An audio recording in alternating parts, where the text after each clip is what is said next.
जैसा कि आप सबको विदित है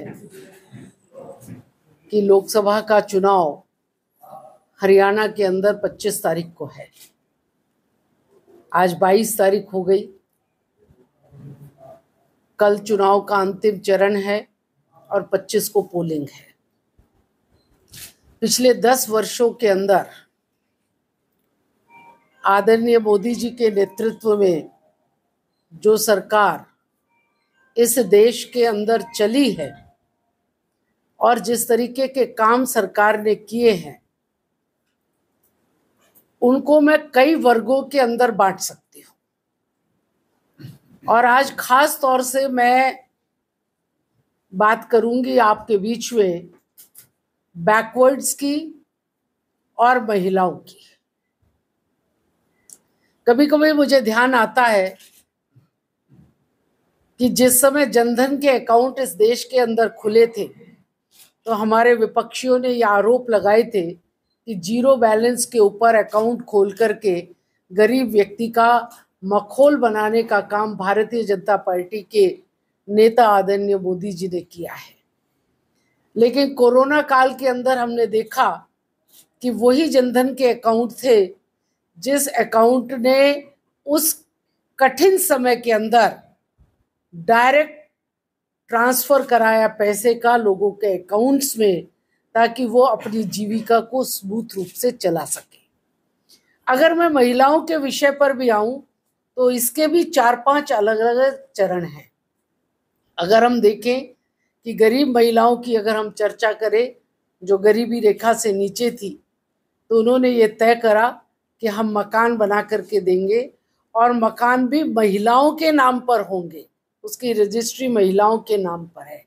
हर घर नल से जल देंगे, हर घर के अंदर शौचालय देंगे, हर घर के अंदर एलईडी लाइट को लगाएंगे, हर घर के अंदर गैस का सिलेंडर पहुंचाएंगे। जितने गरीबी रेखा से नीचे परिवार थे उन सब परिवारों को ये सुविधाएं देने का काम नरेंद्र मोदी सरकार ने किया है, जिससे सबसे अधिक बेनिफिट महिलाओं को हुआ है। घर है, नल है, जल है, पानी है। इसके बाद आयुष्मान कार्ड की बात आई कि एक गरीब व्यक्ति इलाज कराने में सक्षम नहीं होता है तो 5 लाख तक का सालाना परिवार में किसी के बीमार होने पर आयुष्मान कार्ड के माध्यम से इलाज हो सके, इस व्यवस्था को उन्होंने किया। फिर अगर हम युवतियों के अंदर आते हैं तो युवतियों के अंदर उन्होंने अवसर दिए महिलाओं को कि वो बाहर निकल करके अच्छे स्थानों पर काम करें। पहली बार अवसर मिला सेना के अंदर महिलाओं को कमीशन पाने का। पहली बार अवसर मिला महिलाओं को बॉर्डर की सुरक्षा के लिए सीमा सुरक्षा बल के अंदर काम करने का। पहली बार अवसर मिला महिलाओं को फाइटर प्लेन उड़ाने का। ये कभी भी अवसर नहीं दिए गए और जब अवसर दिए गए तो महिलाओं ने अपनी प्रतिभा को करके दिखाया है। ये अवसर उनको दिए गए हैं। और मैं तो ये भी कहना चाहती हूँ कि 26 जनवरी की परेड के अंदर एक कार्यक्रम ऐसा होता था जिसपे पुरुषों का एकाधिकार था, मोटरसाइकिल के ऊपर बीएसएफ के जवानों का करतब दिखाना। इस बार उस एकाधिकार को भी मोदी सरकार ने महिलाओं को दिया और हमारी युवतियों ने, हमारी बच्चियों ने, हमारी बीएसएफ में काम करने वाली, सीआरपीएफ में काम करने वाली बच्चियों ने उस कर्तव्य को भी करके दिखाया है। इसके बाद सरकार ने तय किया कि जो नए स्टार्टअप्स शुरू होंगे, इन स्टार्टअप्स के अंदर अगर एक डायरेक्टर महिला है तो उस स्टार्टअप को सब्सिडी भी मिलेगी और उसको फंडिंग भी ज़्यादा मिलेगी, ताकि महिलाओं को आगे बढ़ने का अवसर दिया जा सके।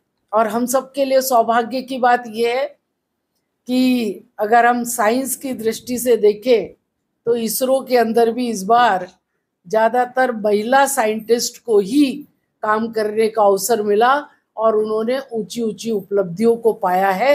ये महिलाओं के लिए किए गए काम है। इसके बाद मुद्रा लोन के माध्यम से सेल्फ हेल्प ग्रुप को सिर्फ बढ़ावा नहीं दिया, सेल्फ हेल्प ग्रुप को बढ़ावा देने के साथ साथ वन डिस्ट्रिक्ट वन प्रोडक्ट, ताकि उनके प्रोडक्ट को मार्केट मिल सके। महिलाएं जिस काम को करें उनको मार्केट प्रदान करना, और एक महिला इसको अगर शुरू करती है तो वो अपने साथ कई महिलाओं को जोड़ करके आजीविका के साधन को आगे बढ़ाए, ये अवसर भी उन्होंने दिया है। महिलाएं किसी क्षेत्र में पीछे नहीं, इसलिए महिलाओं को ड्रोन दीदी बनाने का काम किया कि खेतों के अंदर ड्रोन उड़ाने की पहल और शिक्षा और ट्रेनिंग महिलाओं को दी है, और महिलाओं के नाम पर ड्रोन का काम होगा। ऐसे अनेक उदाहरण आपको देखने को मिलेंगे जो कि उन्होंने महिलाओं को सक्षम बनाने के लिए पिछले 10 वर्षों के अंदर मोदी सरकार ने किए हैं। बैकवर्ड्स की अगर हम बात करें तो ये पहली बार ऐसा हुआ कि देश के अंदर national commission for backward classes, उसको कॉन्स्टिट्यूशनल राइट देकर के काम करने का अवसर दिया है, ताकि पिछड़े वर्ग की समस्याओं को सुना जा सके, उनको उनके अधिकारों से अवगत किया जा सके और उनके अधिकार